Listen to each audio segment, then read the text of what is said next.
امن اور سکون کے ساتھ گزارا تھا۔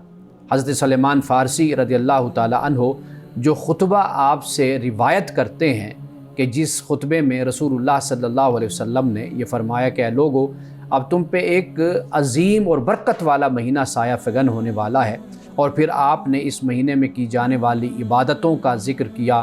اس مہینے کو غمخواری کا مہینہ، ہمدردی کا مہینہ، صبر کا مہینہ قرار دیا، اور پھر افطاری کرانے کی جو فضیلت ہے اس کو بھی آپ نے اس میں بیان کیا۔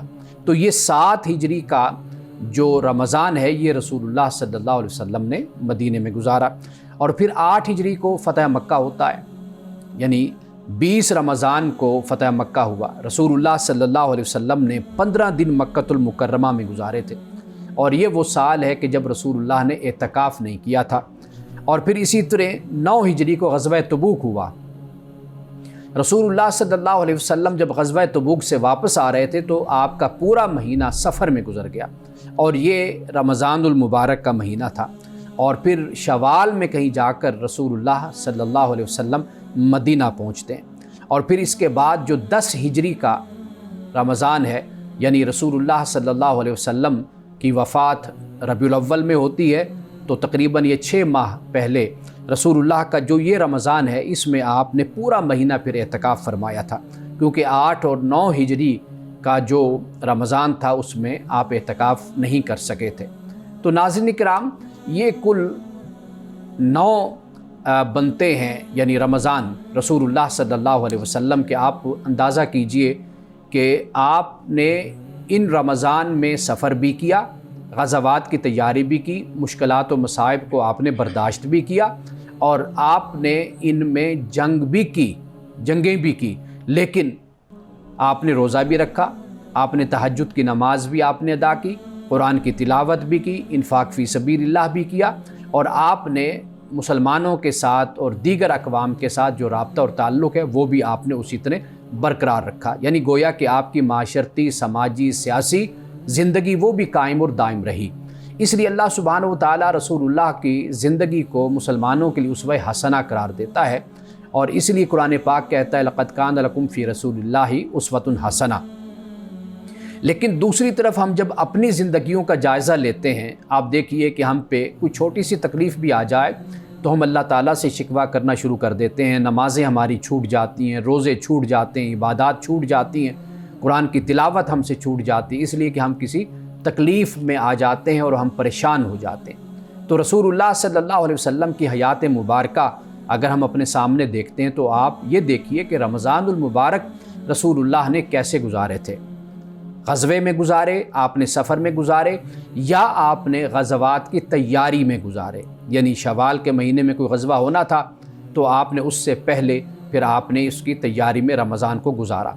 تو یہاں سے ہمیں یہ معلوم ہوتا ہے کہ ہم جب اپنی زندگی کو دیکھتے ہیں تو رمضان المبارک میں ہم اپنی ہر مصروفیت اور ہر چیز کو ترک کر کے یہ سمجھتے ہیں کہ شاید اس کا ثواب اور اجر زیادہ ہے، لیکن جب ہم رسول اللہ کی زندگی کو دیکھتے ہیں تو ہمیں یہ معلوم ہوتا ہے کہ اگر انسان اپنی ذمہ داریوں کو اور فرائض کو بھی نبھاتا رہے اور پھر اس کے ساتھ توجہ اللہ کی طرف رکھے، یعنی نماز کی پابندی کرے، تہجد ادا کرے، قرآن کی تلاوت کرے، روزہ رکھے اور دیگر جو نیک کام ہیں ان کو سر انجام دیتا رہے، تو اس کا اجر اور اس کا ثواب زیادہ ہوتا ہے۔